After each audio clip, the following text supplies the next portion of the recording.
آج کی اس خصوصی نشست میں خوش آمدید۔ آج ہم اے ہلوا کی کتاب سیکرٹس آف ڈیوائن لو کے کچھ منتخب حصوں پر بات کر رہے ہیں۔ یہ کتاب اسلامی روحانیت کے قلب میں ایک بڑا منفرد سفر محسوس کراتی ہے، اور جو اقتباسات ہمارے پاس ہیں وہ زیادہ تر الہی محبت، رحمت، خود شناسی اور اسلام کے ستونوں کے جو آپ کہیں باطنی پہلو ہیں ان پر ہیں۔ ہمارا مقصد تو یہی ہے کہ ان میں سے جو اہم نکات ہیں، جو گہری باتیں ہیں، ان کو سامنے لائیں۔ اور یہ بڑی دلچسپ بات ہے کہ کتاب شروع ہی محبت کے لفظ سے ہوتی ہے۔ جیسے ایک تبصرہ نگار نے بھی کہا، پڑھنے والا خدا کی روشنی اور رحمت کے احساس سے بھر جاتا ہے۔ تو آئیے دیکھتے ہیں مصنفہ یہ احساس کیسے جگاتی ہیں۔ جی، یہ کتاب واقعی اسلام کا ایک کہہ لیں نیا اور بڑا آسان سا تعارف ہے۔ اس کی خوبصورتی یہ ہے کہ اس میں قرآن کی آیات بھی ہیں، پھر سوچنے کے لیے سوالات بھی، روحانی شاعری اور جو دنیا کے بڑے روحانی اساتذہ ہیں ان کی کہانیاں بھی، سب کچھ ایک جگہ ہے۔ ڈاکٹر نازیتا لجوردی نے بھی اسے خدا کی روشنی اور رحمت سے بھرا ہوا کہا ہے۔ بالکل، اور پڑھنے والوں نے بھی اسے بہت پسند کیا ہے۔ جیسے نورا لیئرڈ نے اس کے استعاروں کی بہت تعریف کی ہے۔ مایا شمائی نے کہا کہ اس سے ان کا وہ وجودی قسم کا خوف کم ہوا، اور لیلا انتظام نے اس بات کو سراہا کہ یہ ان سے بھی بات کرتی ہے جن کا ایمان پختہ ہے، اور ان سے بھی جو ابھی تلاش میں ہیں۔ تو یہ صرف کوئی علمی کتاب نہیں بلکہ سیدھا دل پر اثر کرتی ہے۔ بالکل، اور اس میں آپ کو مصنفہ کے اپنے سفر کی جھلک بھی ملتی ہے۔ وہ ترکی میں ایک خاتون کو عبادت کرتے دیکھ کر کیسے ان کے اندر ایمان دوبارہ جاگا، اور پھر لکھتے ہوئے وہ جو احساس تھا کہ میں اس قابل نہیں ہوں، اس پر قابو پانا، ان کا یہ سمجھنا کہ یہ کام وہ نہیں کر رہی بلکہ خدا ان کے ذریعے کروا رہا ہے، اور وہ اپنی رحمت سے ہماری کمیاں پوری کرتا ہے۔ اس سے کتاب میں آپ کہیں ایک انسانی پہلو اور گہرائی آ جاتی ہے۔ یہ عاجزی اور توکل کا بڑا اچھا سبق ہے۔ اچھا، تو پھر کتاب کے بنیادی خیالات کیا ہیں؟ سب سے پہلے تو یقیناً اللہ کا تصور ہے۔ کتاب انہیں کائنات کا خالق، آسمانوں اور زمین کا نور، اور سب سے اہم محبت کا سرچشمہ بتاتی ہے۔ ایک ایسی مطلق حقیقت جو سارے تضادات کو اپنی محبت میں سمیٹ لیتی ہے۔ جی، اور اسی میں اللہ کی قربت کا تصور بڑا دلچسپ ہے۔ قرآن کہتا ہے نا کہ وہ شہ رگ سے بھی زیادہ قریب ہے۔ جی ہاں۔ تو کتاب اس کو یوں سمجھاتی ہے کہ کبھی کبھی بہت زیادہ قریب ہونا بھی ایک پردہ بن جاتا ہے۔ جیسے ہم اپنی آنکھ کی پتلی کو سیدھا نہیں دیکھ سکتے، حالانکہ اسی سے دیکھتے ہیں، تو اللہ کی جو اتنی زیادہ قربت ہے وہ بھی شاید اس کے فوراً سمجھ میں آنے میں رکاوٹ بن سکتی ہے۔ اچھا، قربت ہی پردہ بن جاتی ہے، یہ تو گہری بات ہے۔ اور اللہ کے 99 ناموں کا جو ذکر ہے، کتاب انہیں صرف ایک لسٹ تو نہیں سمجھتی ہوگی؟ نہیں، بالکل نہیں۔ کتاب اس بات پر زور دیتی ہے کہ یہ نام اللہ کی ذات کے مختلف پہلو ہیں، اور یہ ایک دوسرے کو مکمل کرتے ہیں، ایک دوسرے کے خلاف نہیں ہیں۔ جیسے القابض تنگی کرنے والا اور الباسط کشادگی دینے والا، یہ شاید الٹ لگے لیکن یہ دکھاتے ہیں کہ زندگی کے ہر تجربے پر، چاہے وہ تنگی ہو یا کشادگی، اللہ کا اختیار ہے۔ اس سے ہمیں پتہ چلتا ہے کہ الہی حقیقت ہر پہلو کو گھیرے ہوئے ہے۔ تو مطلب یہ ہوا کہ صفات ویسی نہیں جیسی ہم انسانوں میں ہوتی ہیں؟ ہرگز نہیں۔ کتاب صاف کہتی ہے کہ اللہ کا دیکھنا البصیر یا سننا السمیع ہماری جو محدود حصے ہیں ان سے بالکل الگ، بہت بلند ہے۔ امام علی رضی اللہ تعالیٰ عنہ کا قول بھی نقل کیا گیا ہے کہ اللہ بغیر آنکھوں کے دیکھتا ہے اور بغیر کانوں کے سنتا ہے۔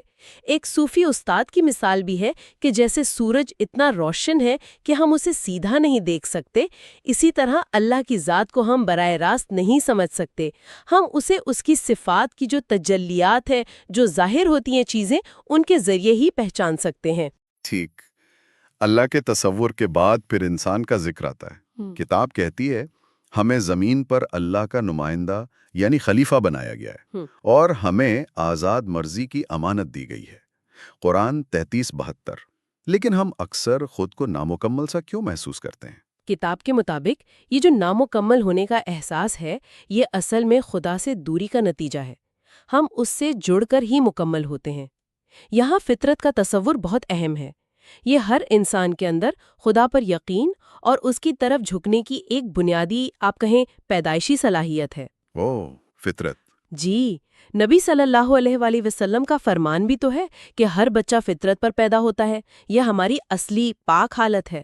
لیکن اگر فطرت میں یہ جھکاؤ موجود ہے تو پھر یہ نفس یعنی انا، اس کا کیا کردار ہے؟ نفس وہ پردہ ہے جو ہمارے اور خدا کے بیچ میں آ سکتا ہے۔ کتاب میں سے بڑے دلچسپ انداز سے ایجنگ گاڈ آؤٹ یعنی خدا کو باہر دھکیلنا کا مخفف کہا گیا ہے۔ اچھا، نفس کو بذات خود برا نہیں کہا گیا، بلکہ اس کی پاکیزگی کو ضروری سمجھا گیا ہے تاکہ اللہ کی روشنی دل پر پڑ سکے۔ وہ سمانی کی مثال ہے نا کہ محل کو خوبصورت رکھنے کے لیے کوڑا کرکٹ ایک جگہ جمع کرنا پڑتا ہے تاکہ اسے صاف کیا جا سکے۔ اسی طرح نفس کی جو خرابیاں ہیں انہیں پہچان کر دل کو صاف رکھنا روحانی ترقی کے لیے ضروری ہے۔ ٹھیک ہے، تو اب یہ سمجھنے کے لیے کہ یہ پاکیزگی کیسے ملے اور خدا سے تعلق کیسے بنے، کتاب کن ذریعوں کا بتاتی ہے؟ بنیادی طور پر دو ہیں، قرآن اور سنت۔ قرآن کو صرف ایک کتاب نہیں کہا گیا بلکہ اللہ کا زندہ کلام، ایک محبت بھرا خط اور اندھیروں سے روشنی میں لانے والا رہنما کہا گیا ہے، قرآن 14.1۔ اور اس کا جو آہستہ آہستہ اترنا تھا وہ بھی حکمت پر مبنی تھا تاکہ دل مضبوط ہوں، قرآن 25.32۔ یہ کوئی ساکت چیز نہیں بلکہ ایک مسلسل مکالمہ ہے۔ کتاب میں قرآن کی طاقت کے بارے میں وہ ایک واقعہ بھی ہے نا، شیخ اور ڈاکٹر والا؟ ہاں بالکل، جب ڈاکٹر نے شیخ کی باتوں کو اہمیت نہیں دی تو شیخ نے اسے کچھ سخت الفاظ کہہ دیے۔ ڈاکٹر کو غصہ آ گیا۔ تب شیخ نے کہا کہ بھائی اگر ایک عام انسان کے الفاظ میں اتنی طاقت ہے کہ تمہیں غصہ دلا سکیں تو اللہ کے کلام میں شفا اور ہدایت کی طاقت کیوں نہیں ہو سکتی؟ یہ قرآن کی تاثیر کو واضح کرتا ہے۔ ایک اور جگہ قرآن کی عظمت یوں بیان ہوئی ہے کہ اگر یہ پہاڑوں پر اترتا تو وہ اللہ کے خوف سے ریزہ ریزہ ہو جاتا، قرآن 59:21۔ زبردست۔ اور سنت کا کیا کردار ہے؟ سنت یعنی نبی اکرم صلی اللہ علیہ وآلہ وسلم کا طریقہ اور ان کی تعلیمات، جنہیں ہم احادیث کہتے ہیں، وہ قرآن کی عملی تفسیر ہے۔ کتاب میں مستند احادیث کا حوالہ دے کر اس بات پر زور دیا گیا ہے کہ نبی صلی اللہ علیہ وآلہ وسلم ہمارے لیے بہترین نمونہ ہے۔ یہ صرف نظریات نہیں ہے بلکہ ایک ایسی زندگی ہے جس کی ہم پیروی کر سکتے ہیں۔ اچھا، تو ان بنیادی تصورات اور رہنمائی کے ذریعوں کے بعد کتاب اسلام کے جو عملی ستون ہیں ان کے روحانی پہلوؤں پر کیسے بات کرتی ہے؟ جیسے پہلا کلمہ شہادہ، شہادہ لا الہ الا اللہ محمد رسول اللہ، یہ صرف زبان سے کہنا نہیں ہے، کتاب اسے دل سے تمام جھوٹے خداؤں کو رد کرنا بتاتی ہے، چاہے وہ ہماری خواہشیں ہوں، ہمارے نظریے، ہماری حیثیت یا پیسہ۔ یہ صرف ایک اللہ کے آگے سر جھکانا ہے۔ کافر کا لفظی مطلب چھپانے والا بتا کر کتاب یہ سمجھاتی ہے کہ خدا کا انکار کرنا دراصل اپنی فطری سچائی کو چھپانا ہے۔ اور محمد رسول اللہ کہنا؟ یہ ماننا ہے کہ نبی اکرم صلی اللہ علیہ وآلہ وسلم اللہ کا پیغام لائے ہیں اور ان کی زندگی اس پیغام کا عملی نمونہ ہے۔ قرآن انہیں تمام جہانوں کے لیے رحمت کہتا ہے، 21.107۔ کتاب ان کے انسانی پہلوؤں کو بھی سامنے لاتی ہے، ان کا یتیم ہونا، ہجرت کرنا، غم اٹھانا، تاکہ ہم ان سے ایک گہرا تعلق محسوس کر سکیں اور یہ سمجھ سکیں کہ اتنی روحانی بلندی کے باوجود وہ ہماری طرح انسان تھے۔ صحیح۔ دوسرا ستون نماز یعنی صلات، اسے کتاب کس طرح دیکھتی ہے؟ نماز کو اللہ سے بالکل براہ راست ذاتی گفتگو اور تعلق کا ذریعہ بتایا گیا ہے۔ یہ صرف کچھ جسمانی حرکتیں نہیں ہیں بلکہ جیسے کائنات کی ہر چیز اللہ کی حمد کر رہی ہے ویسے ہی ہم بھی اس میں شریک ہوتے ہیں۔ ہر حرکت، قیام، رکوع، سجدہ اس کی اپنی ایک علامتی گہرائی ہے۔ سجدے میں دل کا دماغ سے اونچا ہونا یہ عقل پر دل کی اہمیت کی علامت ہے۔ سب سے اہم چیز خشوع ہے، یعنی دل کا حاضر ہونا اور عاجزی۔ وہ امام علی رضی اللہ تعالیٰ عنہ کی مثال کہ نماز کی حالت میں تیر نکالا گیا اور انہیں پتہ بھی نہیں چلا، وہ اسی کیفیت کو ظاہر کرتی ہے۔ بالکل۔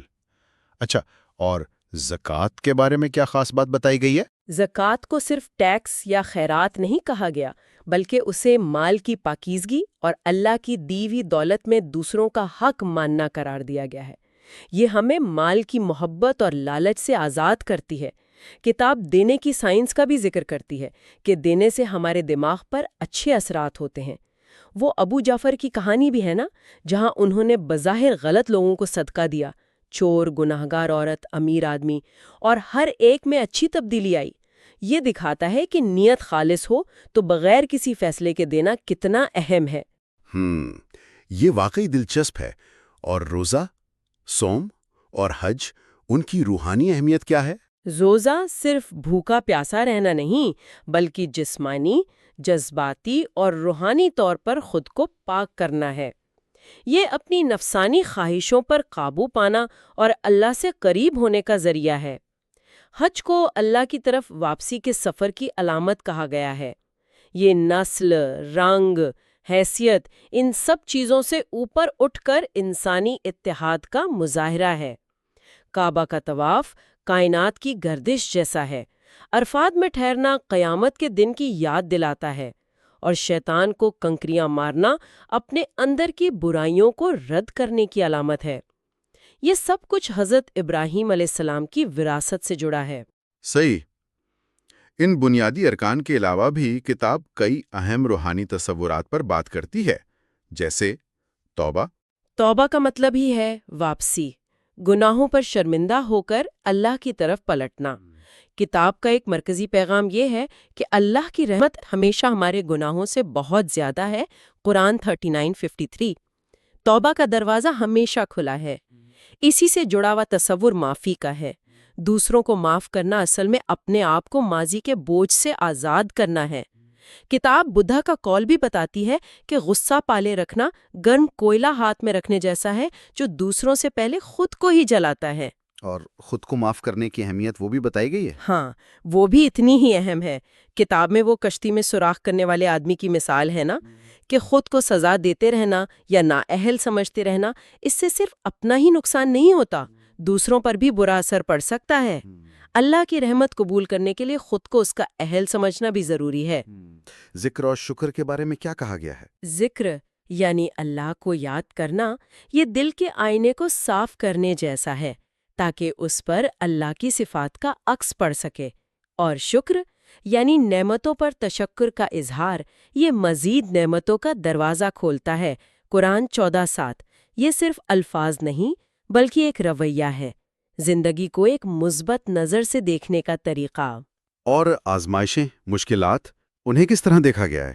انہیں منفی نہیں سمجھا گیا۔ کتاب بتاتی ہے کہ آزمائشیں ہماری چھپی ہوئی صلاحیتوں کو باہر لا سکتی ہیں اور ایمان کو مضبوط کر سکتی ہیں۔ وہ بیکرز گلوب میلو پودے کی مثال دی گئی ہے جو جنگل کی آگ کے بعد ہی اگتا ہے۔ اچھا۔ یہ ظاہر کرتا ہے کہ کبھی کبھی مشکلات اور تباہی بھی نئی زندگی اور ترقی کا باعث بن سکتی ہیں۔ اور کمیونٹی یعنی مل جل کر رہنے کی کیا اہمیت ہے؟ بہت زیادہ۔ کتاب اوبونٹو کے افریقی تصور کا ذکر کرتی ہے، میں ہوں کیونکہ ہم ہیں۔ یہ اسلامی بھائی چارے اور ایک دوسرے کا سہارا بننے کی اہمیت کو واضح کرتا ہے۔ وہ بچوں کی کہانی بھی اسی طرف اشارہ کرتی ہے جنہوں نے دوڑ جیتنے کے بجائے پھل آپس میں بانٹ لیے، کیونکہ وہ سمجھتے تھے کہ اصل خوشی مل کر خوش ہونے میں ہے۔ ٹھیک ہے، اب آتے ہیں زندگی، موت اور آخرت کے موضوع پر۔ کتاب ان کے بارے میں کیا کہتی ہے؟ زندگی کا جو عارضی پن ہے اسے ایک رحمت کے طور پر دکھایا گیا ہے۔